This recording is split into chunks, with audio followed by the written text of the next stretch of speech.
Hey guys, I've not been on for a little while. Life just gets in the way sometimes, doesn't it? You know what it's like. Anyway, today I'm doing a copy video. Basically I'm copying somebody's walking past again. The dogs just won't let them walk past. I don't know. Anyway, you'll probably hear all the chickens and that going off in the background. If you're a regular visitor here, you'll hear them, all those sounds in the background all the time anyway. There's not much you can do about it. Anyway, it's a copy video today. I'm copying somebody else's work. Sacrilege. Absolutely sacrilege. Can you copy people's work? Of course you can. But can you pass it off as your own? No, you shouldn't. If you're going to copy somebody's work, ask them if you can copy it, especially if you're going to be showing it to people. I'm putting it onto YouTube, so you know, you've got to ask people's permission. The reason I'm copying this one is basically because I fell in love with it as soon as I was scrolling through YouTube, Instagram, and I just loved it. Loved the light in it, the colours in it. Everything's lovely, so I'm going to be doing a pastel painting of it. Should you copy? Why not? Why not? I mean, a lot of the greats did. Van Gogh did. Rubens did, Michelangelo did. Everybody did a bit of a copy. I'll put some of those bits and pieces up during the video, what I found that they copied. Anyway, let's have a look what we can do to this.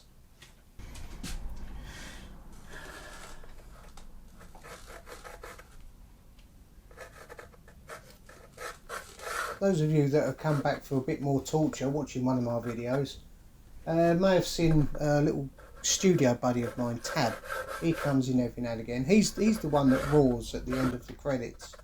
Little sad news, he passed the other day, so I will be putting up some pictures and just as a little tribute to the old fella, because I'm going to miss him coming in. We have got another cat, so she might pop in and see us every now and again, but Tabacus, he used to love coming in and getting underneath me board or walking all over me pastels or whatever I was doing. So yeah, stay along round to the end and there'll just be a little montage for him. Anyway, let's get on with this.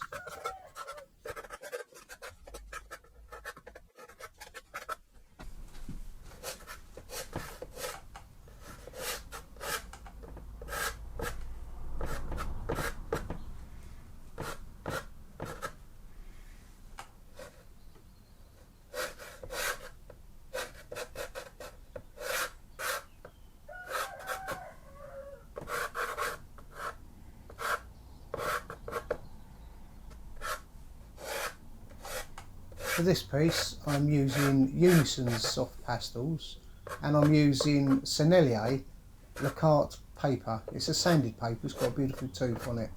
First time I've used it, so I'm looking forward to that as well as this beautiful picture. I mentioned that this is a copy piece and that some people might think, oh, why are you copying somebody else's work? But why shouldn't you? As long as you credit them, that's fine. And as long as you ask their permission as well, that's fine. Especially if you want to try to sell it anyway, you should always credit the proper artist. Van Gogh copied. He copied Gustave Doré, Prisoners Exercising. He copied Eugene Delacroix, I think that's how you spell it or say it, the Good Samaritan. Even Michelangelo copied Masaccio, the Baptism. Rubens copied Titian and Caravaggio. So they was all at it in the day, so why they tell us amateur artists why we can't copy, I have got no idea. And we all seem to go along with that. It's the same as using black. Don't use black, but why the hell not, you know? Just do what you like, really. Within reason, of course.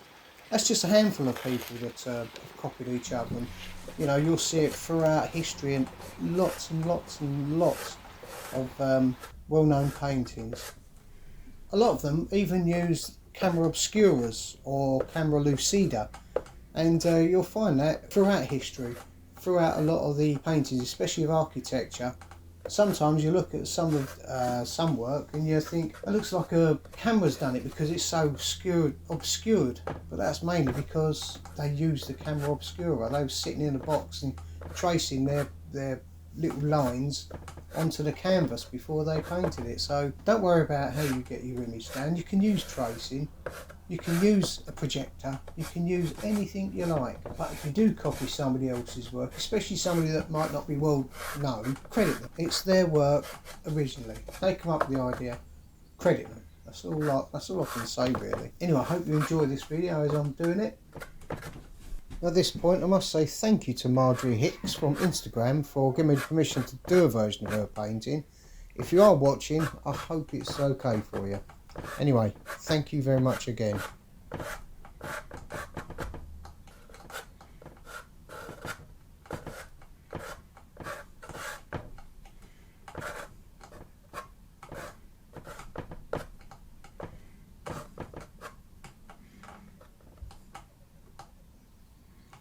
This paper is an absolute dream to use. If you've used Clairefontaine pastel matte paper in the past, it's rougher than that. And if you've used Fisher 400 paper, it's not as rough as that. So it's somewhere in between. It'd be really nice.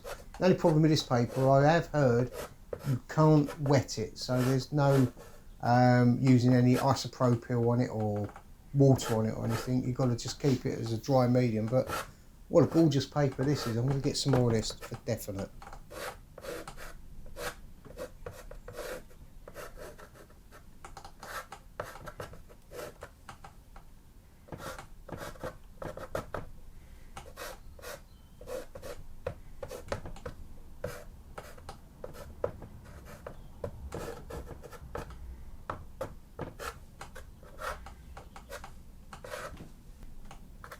I've decided not to bother putting any music on this video. It's hard to please everyone with stock tunes, and as this is dedicated to my old pal, I thought a bit of peace and quiet is the name of the day. I'll also be speeding bits and pieces of this up just to keep the runtime down a little bit, so bear with me on this, thank you very much. So if you do prefer it without any music, please put a comment down in the comments section. It's always good to hear from people.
Oh my word, I've got a few bits and pieces wrong here.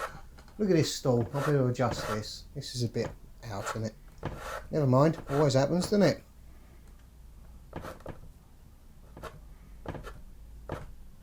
Take a step back, it's always a good idea to do.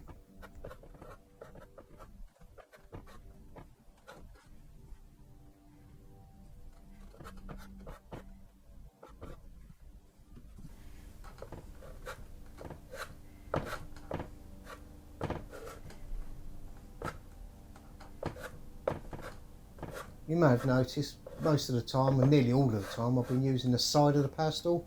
You can get nice thin lines if you go one way with it, and you can just stripe it down nice and broad. So it's a bit like using a paintbrush, exactly like using a paintbrush. Try not to use it like a pencil, that's not what pastels are all about. They're all about mark making, having fun. Just get dirty, just go for it.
When you look at this painting, it's a really good example of colour theory.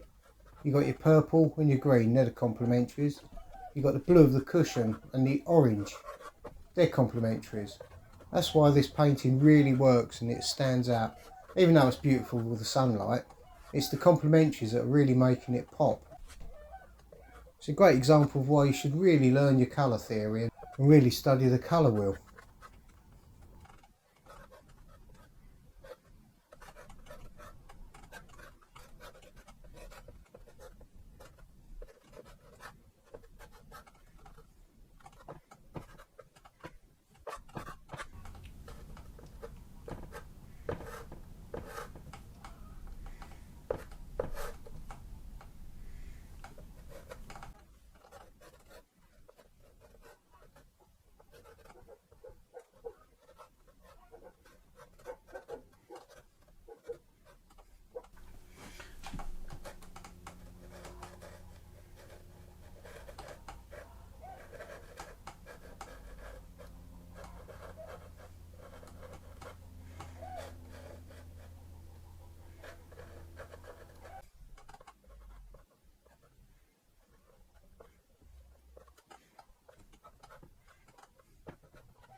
Now we're coming a bit closer to the end of the painting.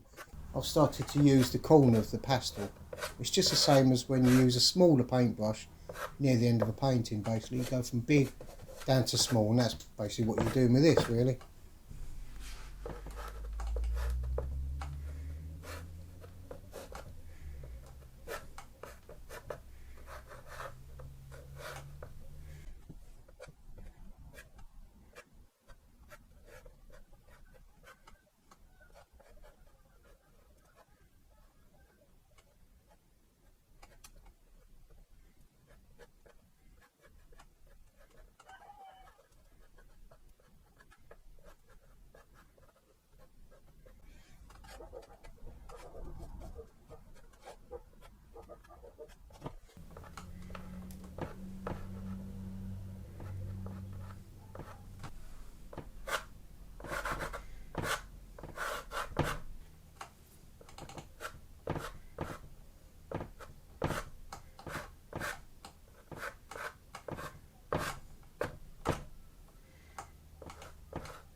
Okay, here we are. We're right at the artist equivalent of taking the cellophane off the front of a new phone. It's taking the tape off around the edge. There's nothing more satisfying than that. There really isn't. Oh dear, having a bit of trouble though. It'll come.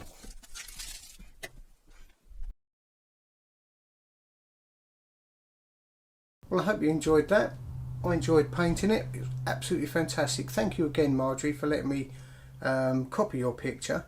Hope I've done it justice. Not an exact copy, which is what we don't want anyway. You want to put your own little mark on there, and well, I hope I've done it okay. So anyway, see you all again soon. Have a lovely day. Bye bye.